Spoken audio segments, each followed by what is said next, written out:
Ça va? Il n'y a pas de problème dessus? Ici, on n'est pas venu trouver des coquillages, mais plutôt des vestiges. L'équipe de l'INRAP, l'Institut de recherche archéologique préventive en place, a comme mission de les détecter afin que les travaux programmés dans la cour du château ne les abîment. Il y a beaucoup de coquillages et je voudrais voir la microfaune. Les découvertes de l'équipe s'avèrent alors être importantes. Il faut restituer, imaginer ici la présence d'un bâtiment avec ce mur, un autre mur qui passait ici et un autre mur ici. La fonction de ce bâtiment n'est pas connue, on ne sait pas du tout ce que c'est. On pense qu'il date du Moyen-Âge. Après, on a dans un deuxième temps la construction d'un deuxième bâtiment sur lequel je marche, qui est délimité par cette maçonnerie ici. Un deuxième bâtiment probablement d'origine médiévale. Puis, un peu plus loin, un troisième bâtiment, lui beaucoup plus récent. Il serait la première équipe archéologique à fouiller cette cour du château, dont les premières traces apparaissent en l'an 830.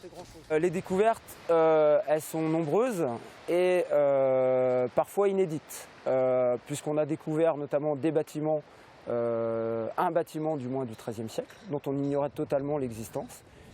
Le voici, plutôt bien conservé. Donc à l'intérieur du bâtiment, on a des sols en terre battue, donc tout à fait classique pour cette période-là. Donc qu'on peut voir également, sur cette coupe ici, avec au-dessus donc la toiture du bâtiment qui s'est effondrée à une période qu'on ne peut pas encore bien déterminer. Concernant le mobilier, les découvertes sont là tout aussi intéressantes. Donc le mobilier le plus classique qu'on retrouve en fouille, c'est le mobilier céramique, avec par exemple ici donc un bord de vase. Voilà. Donc là on a retrouvé ici une petite clé. Alors on voit la clé est très très abîmée, mais on devine encore facilement sa forme. Avec un peu d'imagination. Après les 4 semaines de fouilles, les tranchées seront comblées. L'archéologue rendra à la ville de Noirmoutier son rapport avec un grand nombre de découvertes inédites concernant ce site majeur de l'histoire médiévale dans la région.